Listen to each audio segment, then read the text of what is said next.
Hi, Chris Cantelmo here with another Daily Vibration, and I want to talk about ayahuasca ceremonies. And I've been party to one ceremony. I've done DMT in the form of ayahuasca more than once, but I did one ayahuasca ceremony out in Joshua Tree. It was quite beautiful. Now, when you read about and hear about ayahuasca ceremonies, they're always done at night. And I, being a scientist and an investigator, I wanted to see what happens if you did ayahuasca during the day. And I'm telling you what, it's overwhelming. It is overwhelming. And the reason being is that during the day, the sun is out. It's one of the ways we know it's daytime, because the sun is out. And when the sun is out, it's putting out an incredibly huge amount of light and other electromagnetic radiation. The very same electromagnetic radiation that the antenna that is our circulatory and nervous system picks up. Huge.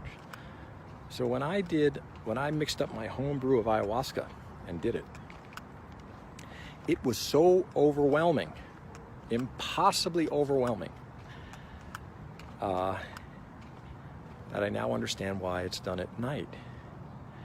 You have to do a much smaller quantity of ayahuasca if you do it during the day. But if you get the quantity right, the most unbelievable thing in the world happens. You get to interact with spirits in the real world, and spirits like trees and plants. And every animal, every living thing gives off a vibe, a spirit. It's not like a feeling. You actually see it. It comes off of the creature. Their waves come off the creature, and you can perceive them when your nervous system and your antenna is tuned by DMT. DMT tunes that antenna into the broadcast of the spirits of other creatures. And again, this is a visual thing. You see it. When you see let's say there's a little bunny over there, there's the bunny spirit vibe comes at you, and you see it. It's not a feeling. You see it. You really do. You see it. So I urge all of you to and I should say, so one of the good thing about doing ayahuasca at night is that it's not so overwhelming.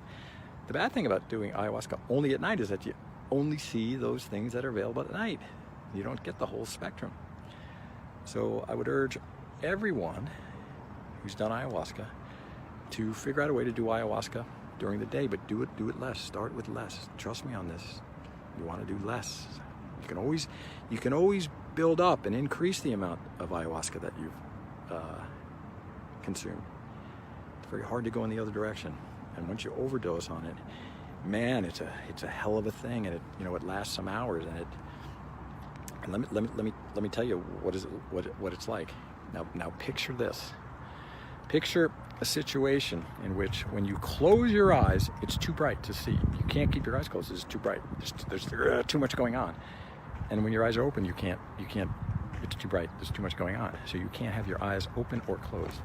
That is a terrifying situation. And the way that I had to deal with it, should this ever happen to you, what you do is you blink your eyes. So you just keep blinking your eyes, and so you get a short,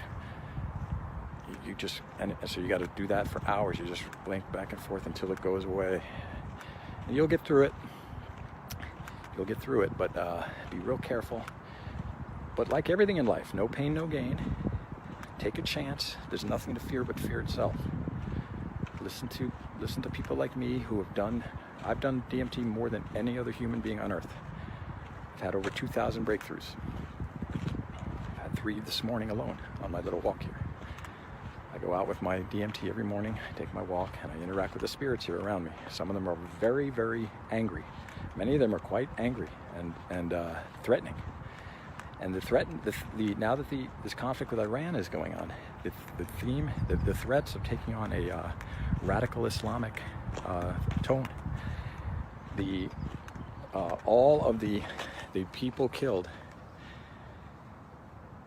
as a result of American intervention in the Middle East, every one of those people, their spirits are here. They are pissed. Every innocent person that we killed in Iraq, they are here and they are pissed. And they're figuring out a way to get their revenge and they're owed. And you know, you got to be careful with seeking revenge, right? You don't want to become your enemy. You don't want to do that. There's a fine line, because we've all had that anger, that intense anger, where you just want to get back at someone. I fall prey to it all the time. But we don't want to become our enemies. But all the people that the United States, with good intentions usually, but you know, the first casualty of war is, one of it is truth is usually the first casualty of war. And the best laid plans go right out the window as soon as the war starts. And all the people that we've killed over the years, all those people in Vietnam, those beautiful Vietnamese people who just wanted to lead a very peaceful life in their rice paddies, that we killed in the name of some nonsense idea. We physically took people's lives away because of some idea that we don't even cling to ourselves here in America. We don't even allow people to be free right here in America. And we killed people in their countries, in their own beds, in their own houses, for an idea that we don't even believe in. Well, all those people are now aligned against us, and they're here, and they're angry. And when you do DMT and start looking around, you're going to see what I'm saying is true. And if there's another war, if there's another major war, the United States will lose that war. So let's not have another war. I love you guys. Chris Cantelmo with another vibration.